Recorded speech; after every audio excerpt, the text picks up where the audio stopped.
بسم الله الرحمن الرحيم.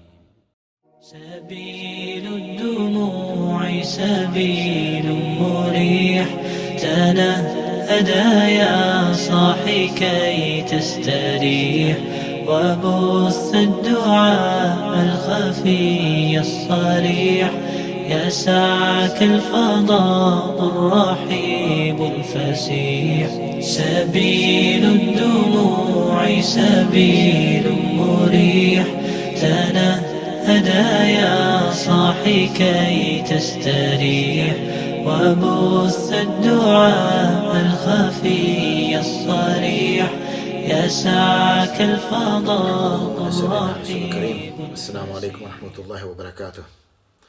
Question that we'll aim to answer today is it permissible to pray with outdoor footwear on, or should they be removed? We find, for example, within Radul Muhtar, Imam Ibn Abidin rahimahullah ta'ala mentioned this in great detail. He says, قوله والصلاة فيهما يعني أي في النعل والخف الطاهرين أفضل مخالفة لليهود ترتخانية، وفي الحديث سلوا في نعالكم وتشبهوا ولا تشبهوا باليهود. So we find here is when the discussion is ongoing with respect to the prayer within shoes, we have a quotation of a hadith in before we get to the hadith. It says to pray with clean sandals and khuf on is better, as it shows the Islamic practice to be different than the Jewish practice of removing outdoor footwear. The reason for this is why is there this differentiation? Because Islamic identity or Islamic religious identity is important, and you may find on one of the other videos when we talk about Islamic dress or the definition of Islamic dress, the hat, the jubba, things of that nature. I'll discuss that there. Suffice here to say that religious practices, Muslims must remain distinct.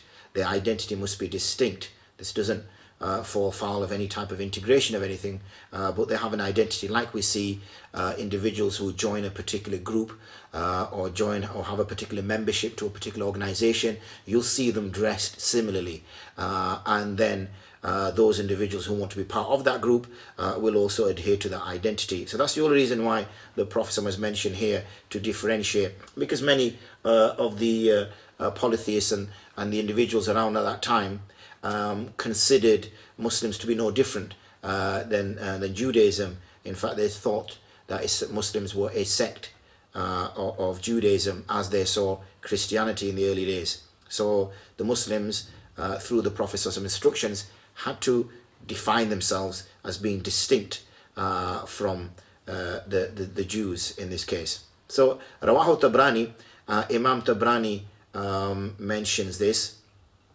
in his hadith. So this is pray in your sandals and do not assimilate with the Jewish people. And as I've mentioned to Imam Tabrani, mentioned this Kama fil al-Jami Saghir, like it's mentioned in Jami Saghir. Obviously this is referring to Imam Suyuti's Jami Saghir. Ramizan lisihatihi, which is giving an indication of its correctness, i.e. the narration's correctness. وأخذ منه جمع من الحنابلة أنه سنة. It goes further to say that a group of the scholars from the Hanabila have taken this to be a sunnah based upon this particular narration. وَلَوْ كَانَ يَمْشِي بِهَا فِي الشَّوَارِ, even if folk are using them to wear whilst out on the streets. Why? لأن النبي صلى الله عليه وسلم وصحبه كانوا يمشون بها في طرق المدينة ثم يصلون بها. Because the Prophet صلى الله عليه وسلم and his companions, they used to walk in their sandals in the streets of Medina, and then they would pray in them. So you see, because of the practice of the Prophet ﷺ and also this narration, the Hanabila have taken it to be a sunnah to pray with them on. However, قلت لكن إذا خشي تلويث فرش المسجد بها ينبغي عدمه وإن كان طاهرا. وأما المسجد النبوي فقد كان مفروشا بالحصى في زمنه صلى الله عليه وسلم بخلافه في زماننا. ولعل ذلك محمل ما في عمدة المفتي من أن دخول المسجد متنعلا من سوء الأدب تأمل. Imam Ibn Abidin rahimahullah ta'ala then mentions this. However, if by walking with some sandals into the masjid, a person fears that he will pollute the carpets, he will make the carpets dirty, and then it is appropriate for him to remove his sandals, even if his sandals and shoes are clean. وَأَمَّا الْمَسْجِدُ النَّبْوِي, because the Masjid Nabwi used to be mafrushan meaning that it was gravelled. Small stones were there at the time of the Prophet. And we know, for example, sometimes animals would walk in. We have the narration of dogs wandering through the masjid.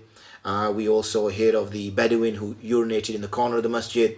We also have the Sahaba being instructed that if they have some phlegm of some sort, then they should spit under their left foot. So you can clearly see that it was an area which was open space, ground in essence, and therefore these acts were made permissible in those scenarios. Nobody would in their right mind now spit under their left foot. If they need to clear their phlegm, they would take out a handkerchief and remove it in that way. So mafrushan bil hasa fi zamanihi, in the era of the Prophet sallallahu alaihi wasallam, bi khilafihi fi zamanina. But this is not what's in our day and age. In our day and age, obviously we have carpets in our masajids, and it could be that this is what is being mentioned here in Umdatul Mufti, which is a book that he cites here, and this is the basis in which he has mentioned that it is vulgar practice to walk with sandals and shoes into the masjid area. So you can see, and if you've already had opportunity to listen to the video with respect to following a madhab, you will see how if a person ignores the 1400 years or so of fiqh development and just says, well, look, I'm just going to follow the Quran and the Sunnah, I'm just going to follow the practice of the Prophet, if he wore sandals inside the masjid, then I'm going to wear sandals inside the masjid. Again, this is naivety, and this is not really taking into consideration the context that this individual is finding himself in, which is very different than the context which the Prophet found himself in. So this is another example of why we follow a madhab rather than claiming to follow the Sunnah directly, because in the sense of imitating exactly what the Prophet did in this particular scenario. So we can clearly see in summary to this that we have to differentiate our practice, religious practice, not our social practice, but our religious practice. We should differentiate from other faiths. And for that reason, the Prophet encouraged his Sahaba, his companions, to pray with their sandals on rather than remove them, as was the practice of the Jewish community. However, the masjid floor in those days wasn't too dissimilar to the streets. It was pebbled, or it was sand, gravel, small stones. The difference was obviously that the masjid was kept pure and clean. The aim was to keep it pure and clean, whereas obviously the streets weren't managed in that way.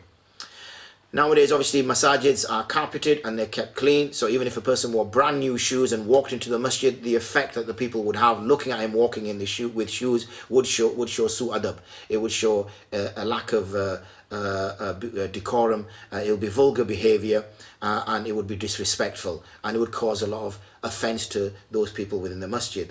However, on the other hand, if a person was in a park or in a field somewhere, and it was prayer time, then as long as the footwear that they had on were obviously pure, they didn't have anything which would make them impure. I'm not referring to mud here, because mud isn't considered as impure, but those things which would make it impure. And they were also flexible enough, the sole was flexible enough to be able to perform the acts in the prayer according to the Sunnah, then clearly there would be no harm.